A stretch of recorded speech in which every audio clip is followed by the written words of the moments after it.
नमस्कार, क्यापिटल समाचारमा स्वागत छ। म प्रतीक देउपाने। सुरुमा अहिलेसम्मका मुख्य समाचारका शीर्षकहरू। संसद विघटन विरुद्ध परेको रिट निवेदनमाथिको बहस आइतबार सकिएन। सोमबार पुनः सुनवाई हुने सरकारको कदम संवैधानिक नभएको अधिवक्ताहरूको जिकिर। निर्वाचन आयोगद्वारा वैशाख 17 र 27 गतेका लागि तोकिएको चुनावको तयारी सुरु। दलहरूसँग परामर्श। चुनाव हुनै नसक्ने नेकपा प्रचण्ड नेपाल समूहको दाबी। पछिल्लो 24 घण्टामा देशभर थप 266 जनामा कोरोना भाइरसको संक्रमण पुष्टि। 400 जना उपचारपछि निको भए, 5 जनाको मृत्यु। नयाँ प्रजातिको कोरोना भाइरसले अझ कठिन स्थिति ल्याउने WHO को चेतावनी। नयाँ भाइरसले पुराना भाइरसलाई तीव्र गतिमा विस्थापित गरिरहेको विज्ञहरूको भनाइ। र प्रधानमन्त्री कप क्रिकेट अन्तर्गत आइतबारको खेलमा आर्मी र बागमती प्रदेश विजयी। आर्मीले कर्णालीलाई 80 रनले हराउँदा बागमतीसँग नेपाल पुलिस 7 विकेटले पराजित।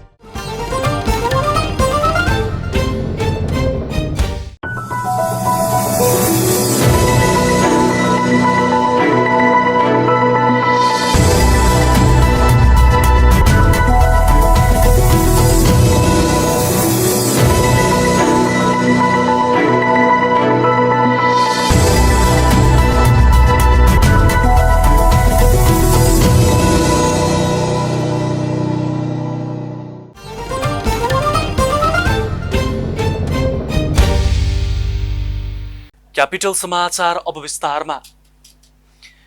प्रतिनिधि सभा विघटन विरुद्ध परेको रिट निवेदनमाथि आइतबार भएको बहस नसकिएकाले हेर्दैमा राखी सोमबार पुनः सुनवाई हुने भएको छ। रिट निवेदकको माग र विषयवस्तुबारे आइतबारदेखि मात्र सुनवाई सुरु भएको हो। आइतबारको बहसमा रिट निवेदक सन्तोष भण्डारीका तर्फबाट अधिवक्ता सुनिल कुमार पोखरेलले विघटन मुद्दा राजनीतिक विषय मात्र भनी अदालतबाट पन्चिन नमिल्ने बताउनु भयो। संवैधानिक इजलासमा भएको सुनवाईमा रिट निवेदकका तर्फबाट यसअघि अधिवक्ता भण्डारी स्वयंले प्रतिनिधि सभाको कार्यकाल 5 वर्षका लागि भएकोले प्रधानमन्त्रीलाई विघटन गर्ने अधिकार नभएको बताउनु भयो। त्यस्तै अधिवक्ता गिरिराज भट्टले विगतमा गिरिजाप्रसाद कोइरालाले आफूसँग भएको अधिकार प्रयोग गरेर तत्कालीन श्री 5लाई विघटन सिफारिस गरिएपछि प्रतिनिधि सभा विघटन भए पनि अहिले नेपालको संविधानमा त्यो व्यवस्था नभएको जिकिर गर्नुभयो। अधिवक्ता भीमार्जुन आचार्यले वर्तमान संविधानमा प्रतिनिधि सभा विघटन गर्ने अधिकारबारे कहीँ कतै उल्लेख नगरिएको जिकिर गर्नुभएको छ। गत पुस 11 गतेदेखि सर्वोच्च अदालत संवैधानिक इजलासमा सुनवाई सुरु भई क्षेत्राधिकार विवादमा बहस भएपछि संवैधानिक इजलासमै सुनवाई गरिने भनी यही माघ 2 गते आदेश भएको थियो।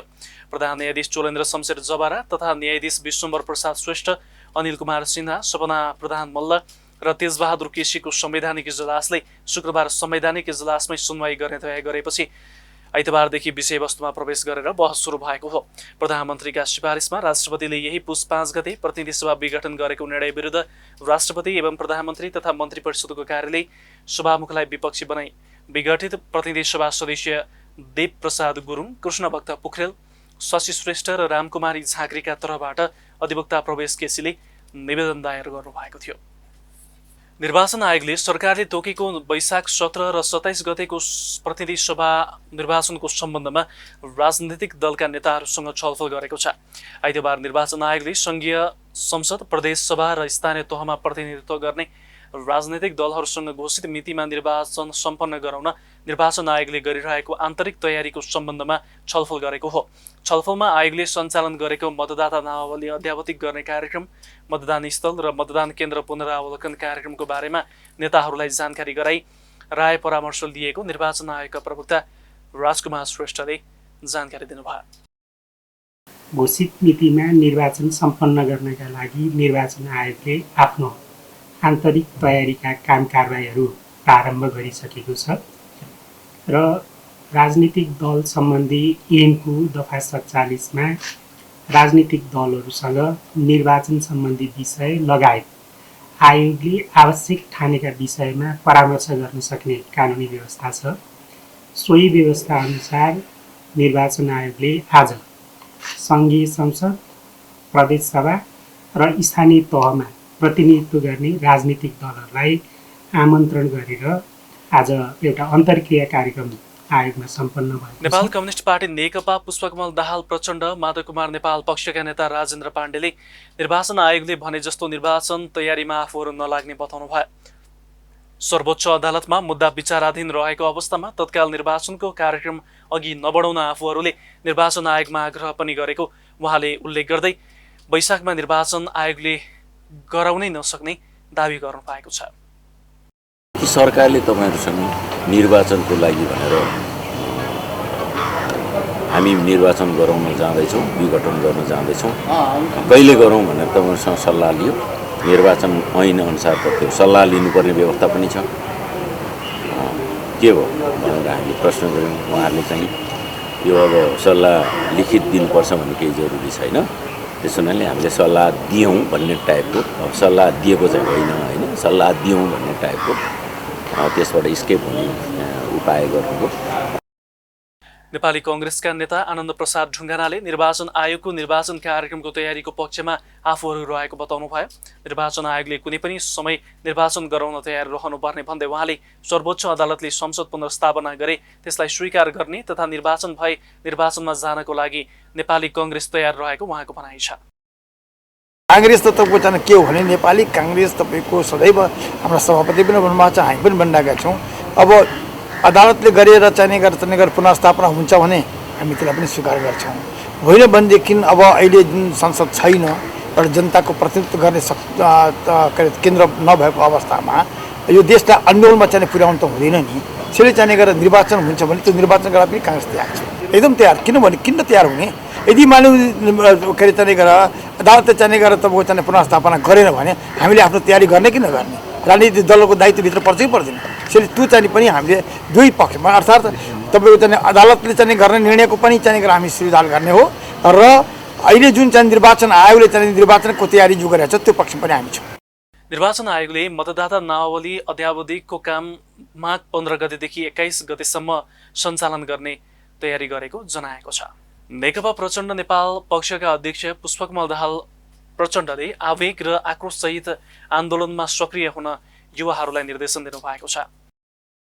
आइतबार पार्टी केन्द्रीय कार्यालय पेरिस डाँडामा राष्ट्रिय युवा सङ्घ नेपालको केन्द्रीय कमिटिको दोस्रो पूर्ण बैठकमा सम्बोधन गर्दै अध्यक्ष प्रचण्डले लामो राजनीतिक आन्दोलनबाट प्राप्त नयाँ संविधानमाथि प्रधानमन्त्री केपी शर्मा ओलीले प्रहार गरेर आफूहरूमाथि आक्रामक हुनुपर्ने बाध्यता सृजना गरिदिएको बताउनु भयो। आन्दोलनमा युवाहरू मात्र नभई अग्रमोर्चामा आफू पनि सहभागी हुने उहाँको भनाइ छ। हामी अहिले मजाक गर्ने मुडमा छैनौँ, हामी हँसी मजाक गर्ने वातावरणमा छैनौँ, हामी गम्भीर छौँ, हामी चिन्तित छौँ भनेको थिएँ। केही साथीहरूलाई चाहिँ बडो हाँसो गर्ने कमिक गर्ने बेला जस्तो लागेको छ भनेर पनि भनेको थिएँ। मैले आज मात्र एउटा मिडियामा हेरेँ, हाम्रो प्रधानमन्त्रीजीले भन्नुभएको छ मैले मान्छेलाई हँसाएँ भनेर किन पिर पर्यो होला, त्यो मलाई नै भने हो।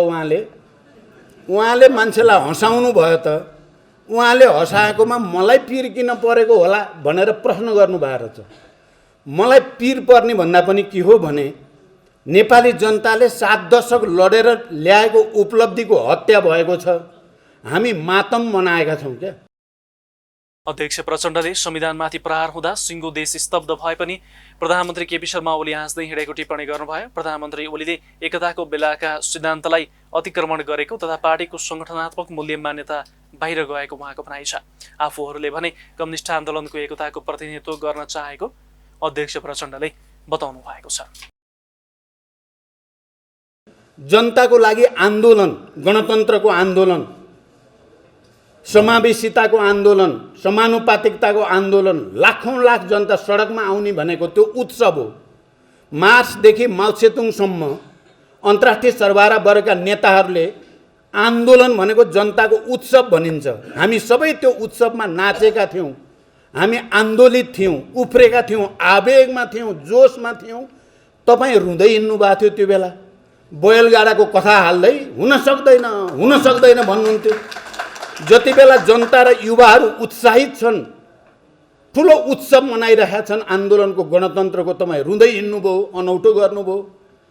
आज तपाईँले संविधानमाथि प्रहार गर्दा सिङ्गै देश स्तब्ध भएर बसेको छ, तपाईँ हाँस्दै हिँड्नु भएको छ।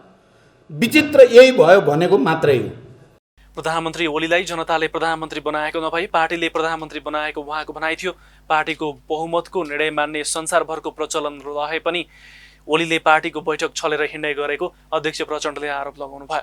ओलीले भ्रष्टाचारीलाई संरक्षण गर्ने गरेको आरोप समेत उहाँको थियो। पार्टी एकता गर्दा समाजवादको पूर्वाधार निर्माण गर्नेतर्फ अघि बढ्ने भनिएको भए पनि प्रधानमन्त्री ओलीले सरकारको नीति कार्यक्रम तथा बजेटको विषयमा कुनै कमिटीमा छलफल नगरी समाजवाद उन्मुख बजेट ल्याउन नसकेको बताउनु भयो। अध्यक्ष प्रचण्डले केपी ओली प्रवृत्ति विरुद्ध मेजर अपरेसन आवश्यक रहेको समेत बताउनु भएको छ। क्यापिटल समाचारमा अब पालो विश्रामको। प्रश्न सटीक, सफा जवाब, एउटा सिधापनको खोज, सीधा कुरा।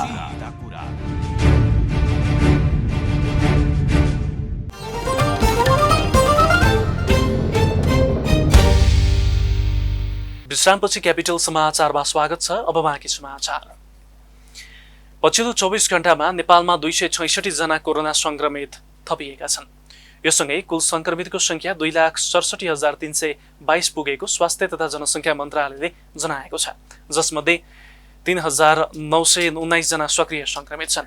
गत 24 घण्टामा 3,508 जनाको PCR परीक्षण गर्दा 266 जनामा कोरोना संक्रमण पुष्टि भएको छ। यससँगै नेपालमा PCR परीक्षण हुनेको संख्या 20,12,452 पुगेको छ। आइतबार थप 5 जना कोरोना संक्रमितको मृत्यु भएको छ। यससँगै कोरोना संक्रमित मृतकको संख्या 1,959 पुगेको मन्त्रालयले जनाएको छ। हालसम्म 221 जना क्वारेन्टिनमा छन्। गत 24 घण्टामा 400 जना उपचारपछि डिस्चार्ज भएका छन्। यससँगै नेपालमा निको हुनेको संख्या 2,61,444 पुगेको मन्त्रालयले जनाएको छ। यस्तै देशभर हाल 207 जना कोरोना संक्रमित अस्पतालको आइसियु र भेन्टिलेटरमा छन्। 169 जना आइसियु र 38 जना भेन्टिलेटरमा रहेको मन्त्रालयले जनाएको छ। ललितपुर प्रहरीले अनलाइन मार्फत विद्युतीय सामान बिक्रीको नाममा ठगी गर्नेलाई सार्वजनिक गरेको छ। प्रहरी परिसर ललितपुरले पत्रकार सम्मेलन गरी ठगी गर्ने 2 जनालाई आइतबार सार्वजनिक गरेको हो। पक्राउ पर्नेमा पर्सा जिल्ला पकाहा मैनपुर घर भएका प्रमोद शाह र पर्सा जिल्ला बहादुरमाई घर भएका मेवालाल शाह रहेका छन्। पक्राउ परेका दुवैले फेसबुक र व्हाट्सएपमा कम्प्युटर, मोबाइल, घडी, ल्यापटप जस्ता सामान बजार मूल्यभन्दा सस्तोमा उपलब्ध गराउने भन्दै विज्ञापन गर्ने, सम्पर्कमा आएका खरिदकर्तालाई पैसा डिपोजिट गर्न लगाउने तर सामान नदिई ठगी गर्ने गरेका थिए। यसबाट ठगिएका प्रवीण प्रसाद शाहको जाहेरीमा प्रमोद शाहलाई पर्साबाट र मेवालाल शाहलाई काठमाडौँबाट पक्राउ गरेको प्रहरीले जनाएको छ। प्रहरीका अनुसार उक्त गिरोहले दर्जनभन्दा बढी व्यक्तिसँग 1 करोडभन्दा बढी ठगी गरेका छन्। यो घटनामा यो ठगी गर्ने यिनीहरूले प्रयोग गरेको अनलाइन सोसल मिडिया भनेको एउटा फेसबुक, अर्को व्हाट्सएप भन्ने 2टा यो एप्सहरू यिनीहरूले प्रयोग गरेको छ सोसल मिडियाको। र यिनीहरूले के गर्छन् भने यो गिरोहले हेर्दै जाँदाखेरि यसमा चाहिँ एडभर्टाइज गर्यो। एडभर्टाइजमा यसरी चाहिँ एकदमै महँगो पर्ने ब्रान्डेड मोबाइलहरू, आइफोनहरूलाई एकदम सस्तोमा 40,000 मा 1 लाख प्लस पर्ने मोबाइलहरू 40,000 मा अथवा त्यसरी वितरण गर्ने भनेको यसरी चाहिँ उनीहरूले एडभर्टाइजहरू दिन्छ। आइतबार सार्वजनिक गरिएका व्यक्तिले बजार मूल्यभन्दा सस्तोमा सामान दिन्छु भनेर फेसबुकमा विज्ञापन गरेको देखेपछि शङ्का लागि प्रहरीले अनुसन्धान गर्दै जाँदा ठगी धन्दा भएको खुलेको हो। कोरोना महामारीका कारण गत चैतमा वार्षिक परीक्षा सकिए लगतै बन्द भएका मुलुकभरका केही विद्यालय सञ्चालन कार्य ढाँचा र तोकिएको मापदण्ड अनुसार खुलेका छन्। तर अधिकांशमा विद्यार्थीको संख्या आधा घटेको छ। यसरी विद्यालय बाहिर गएका विद्यार्थीलाई अब कसरी विद्यालयमा फर्काउने, यो अबको चुनौती हो।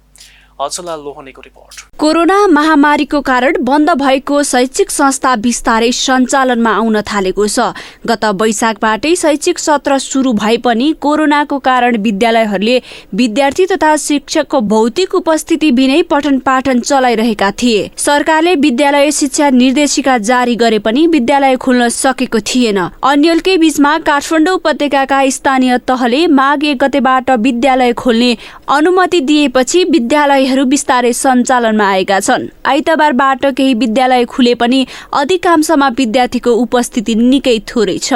असारबाटै अनलाइन कक्षा सुरु गरे पनि केही विद्यालयले विद्यार्थीको चाप अनुसार विद्यार्थीको भौतिक उपस्थितिमै पढाउँदै आएका थिए। अहिले स्थानीय सरकारको सकारात्मक पहलपछि सबै तहका विद्यार्थीको भौतिक उपस्थितिमा पठन पाठन थालेका विद्यालयहरूले स्वास्थ्य सुरक्षा मापदण्ड अपनाएर पठन पाठन सुरु गरेको विद्यालय सञ्चालक तथा शिक्षक शिक्षिकाहरूको भनाइ छ। तर पनि कोरोना भन्दा अगाडिकै जस्तो विद्यार्थीको चाप भने देखिएको छैन। झण्डै 1 वर्षदेखि बन्द रहेका विद्यालय सञ्चालनका क्रममा धेरै विद्यालयले कक्षा कोठाको व्यवस्थापनदेखि विद्यार्थीको चाप समेतलाई फरक ढंगले व्यवस्थापन गरेका छन्। सरकारले निर्धारण गरेको कार्यढाँचालाई आधार मानेर विद्यालयले विद्यार्थीका लागि अनिवार्य रूपमा मास्कको व्यवस्था गरेका छन् भने एउटा बेन्चमा 2 जना भन्दा बढी विद्यार्थी राख्न नपाइने नियम पालना गरेका छन्। हामीले चाहिँ माथि 4-5हरूलाई चाहिँ अब उनीहरू बुझ्छ, उनीहरूले बुझ्ने भएको भएर फेसियलहरू सबै उनीहरूले लगाएर आउँछ। ह्यान्ड सेनिटाइजर हातसाथ धुन्छन् अनि आफै सेनिटाइजर बोकेर आउँछन्। बच्चाहरू आफै नै उपन्सिस छन् अहिले चाहिँ। अनि प्यारेन्ट्सहरू पनि हुनुहुन्छ, उहाँहरूले पनि आफै पठाइदिनु पनि भएको छ। अब हामीले स्कुलमा नि प्रोभाइड गरेका छौँ, सँगसँगै अब आफ्नो बच्चाहरूलाई आफै पनि पठाइदिनु भएको छ। एकदमै धेरै छ नि, अब बच्चाहरूलाई पनि भयो, टिचरलाई पनि भयो नि। अब बच्चाहरू पनि बाहिरबाट आउनु पर्यो, टिचरहरू पनि आउनु पर्यो होइन। टिचरले गर्दा बच्चालाई नि सर्ने, बच्चाले गर्दा टिचरलाई नि सर्ने, सबै त्यो त छँदै नै छ। अब त्यसको बावजुद पनि अब हामीले एउटा चुनौती लिँदै बच्चालाई सामाजिक दूरी कायम गरेर चाहिँ हामीले गरेका छौँ। विद्यार्थीहरूको समय र बसाइ अनुसार धेरै विद्यालयले पठन पाठनको लागि बिहान र बेलुकाको 2 समय निर्धारण गरेका छन्, किनकि भौतिक दूरी कायम गर्न कक्षा कोठामा आधा भन्दा बढी विद्यार्थी राख्ने व्यवस्था छैन। विद्यालय परिसरमा शिक्षक र विद्यार्थी सबैलाई मास्क अनिवार्य गरिएको छ। विद्यार्थीको सहभागिता त भर्चुअल क्लासमा राम्रो नै भए तापनि धेरैजसो विद्यार्थीहरू जो दूर दराजमा आफ्नो गृह जिल्ला फर्केका थिए उनीहरूलाई भने यो चाहिँ नि वाइफाईको असुविधा अथवा नेट सुविधा प्राप्त नभएको कारणले उनीहरू भर्चुअल क्लासमा जोइन हुन सकेनन्। अहिले उनीहरूका लागि हामीले फेस टु फेस मोडमा आजदेखि कक्षा सञ्चालन गरेका छौँ र छुटेका कोर्सहरूका बारेमा पनि हामी पछि व्यवस्था मिलाउने प्रयास गर्नेछौँ। काठमाडौँ महानगरपालिका सहितका स्थानीय तहले भौतिक दूरी कायम गरेर स्वास्थ्य मापदण्ड पूरा गर्न सक्ने विद्यालयलाई मात्रै विद्यार्थीको प्रत्यक्ष उपस्थितिमा विद्यालय खोल्न अनुमति दिएका छन्। त्यसैले पनि मापदण्ड नपुगेका विद्यालयहरू अझै सञ्चालनमा आउन सकेका छैनन्। केही विद्यालयले नर्सरीदेखि कक्षा 5 सम्म एक शिफ्ट र 5 कक्षादेखि 10 कक्षासम्म अर्को शिफ्ट गरी विद्यालय सञ्चालन गरिरहेका छन्। रत्न राज्य माध्यमिक विद्यालयले भने यही मापदण्ड पूरा नभएपछि अझै पठन पाठन सञ्चालन गर्न सकेको छैन। महानगरपालिकाले चाहिँ आधिकारिक पत्र नआइसक्दाखेरि हामी नखोलेको र हामी कहाँ विद्यार्थीको सङ्ख्या पनि अलि बढी भएको हुनाले भिडभाड बढी हुन्छ र सङ्क्रमणको रेट पनि अहिले तत्काल चाहिँ घटि नसकेको अवस्था देखेको हुनाले हामी पूर्व तयारीको लागि चाहिँ छौँ। सबै कुराहरू तयारी गर्दैछौँ। 4-5 दिनसम्म तयारी गर्न लाग्छ। त्यसपछि उताबाट पनि चिठी आउँछ आधिकारिक, त्यसपछि हामी विद्यालय खोल्ने तर्फमा छौँ। टिचरहरू पनि कहिले खोल्नु, विद्यार्थीहरू कहिले पढ्नु जस्तो एकदम उत्सुकता नै छन्। कोरोना महामारीको नयाँ संक्रमण जोखिम बढिरहेकाले अहिले विद्यालय सञ्चालनमा आए पनि पठन पाठनका लागि आउने विद्यार्थी संख्यामा भने अधिकांशमा कमी आएको छ। अघिल्लो शैक्षिक सत्रमा विद्यालय भर्ना अभियानमा जोडिएका धेरै विद्यार्थीले विद्यालय नै छाडेकाले उनीहरूलाई विद्यालयसम्म ल्याउन कोरोना पछिको अर्को ठूलो चुनौती हो। क्यापिटल टेलिभिजनको लागि क्यामेरामा सुरेन भण्डारीको साथमा अचला लोहनी, काठमाडौँ। अब बेला र बोली। महामारीका कारण गत चैतमा वार्षिक परीक्षा सकिए लगतै बन्द भएका मुलुकभरका विद्यालय महामारी जोखिम केही बीचमा सञ्चालनमा आएका छन्। यसै सन्दर्भमा आज हामीले काठमाडौँका विभिन्न विद्यालयका शिक्षक तथा विद्यार्थीलाई विद्यालय सञ्चालनका लागि के कस्तो मापदण्ड पूरा गर्नु भएको छ भनेर सोधेका थियौँ। हेरौँ सर्वसाधारणको बोली उनीहरूकै शैलीमा।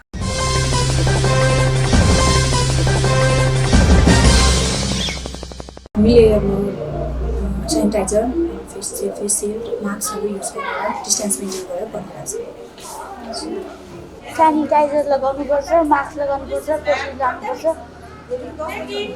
अरू ड्रामसँग हाछिउ गर्दा मुख छोप्नुपर्छ।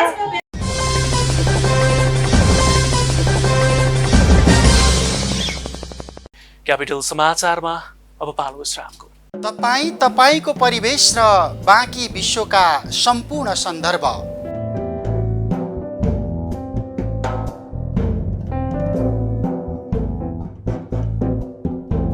मानव सभ्यताका विविध आयाम साथमा रोचक विश्व अनि विज्ञान र प्रविधिको चर्चा। कार्यक्रम गोलार्ध।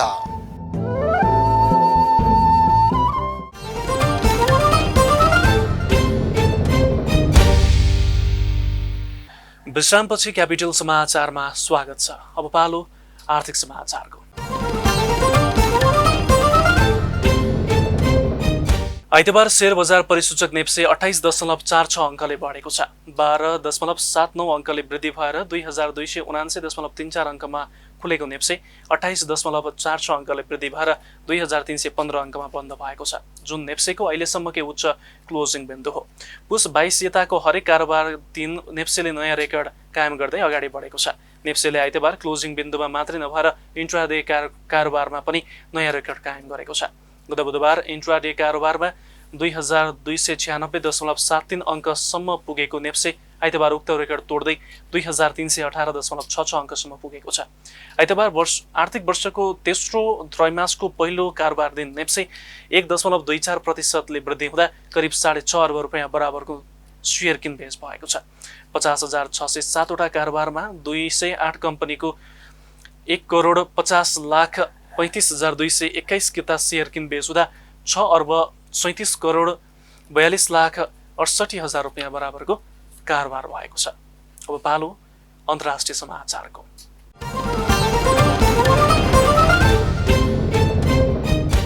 नयाँ प्रजातिको कोरोना भाइरसको संक्रमणले सन् 2021 झन कष्टकर हुने विश्व स्वास्थ्य संगठन WHOले चेतावनी दिएको छ। कोरोना भाइरसको नयाँ प्रकार पहिलोभन्दा धेरै संक्रामक रहेको र छिटो फैलिरहेकाले यसले विश्वमा सन् 2020 भन्दा कठिन अवस्था ल्याउने WHOले चेतावनी दिएको हो। पहिलोपटक बेलायतमा देखिएको नयाँ प्रकारको कोरोना भाइरस 50 वटा देश र क्षेत्रहरूमा फैलिसकेको छ। नयाँ प्रकारको संक्रमण देखिएपछि बेलायतमा संक्रमण र मृतक संख्या पनि बढ्दै गएको छ। दक्षिण अफ्रिकामा देखा परेको भाइरसको स्ट्रेन अर्थात् प्रकार अन्य 20 मुलुकमा फैलिसकेको बीबीसीले उल्लेख गरेको छ।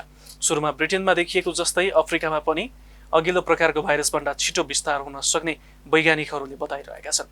विज्ञहरूका अनुसार नयाँ प्रकारको भाइरसले अरू प्रकारका कोरोना भाइरसलाई तीव्र गतिमा विस्थापित गरिरहेको छ। अब पालो खेल समाचारको।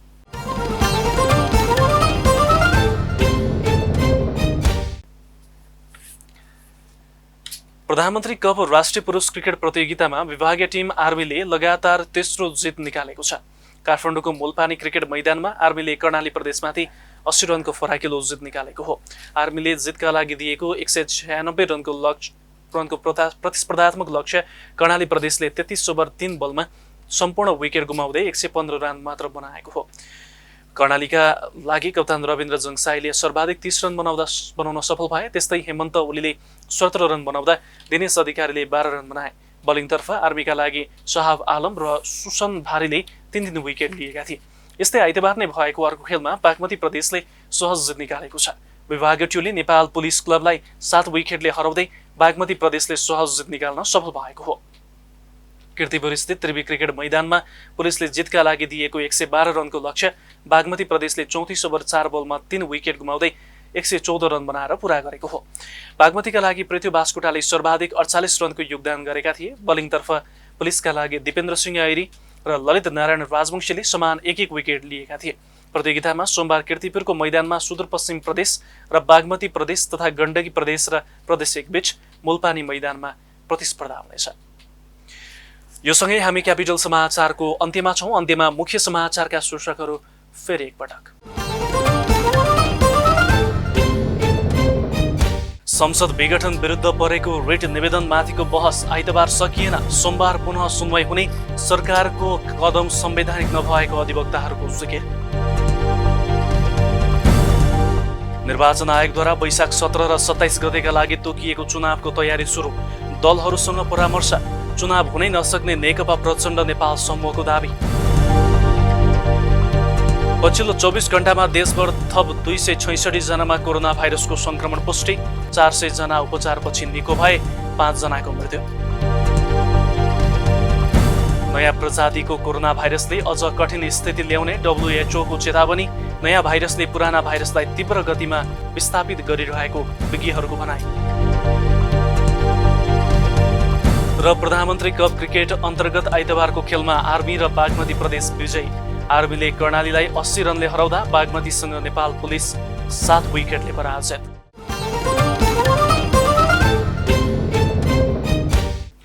हवस् त, क्यापिटल समाचार अहिलेलाई सकियो। सूचना, मनोरञ्जन र ताजा समाचारका लागि क्यापिटल टिभी हेर्दै गर्नुहोला।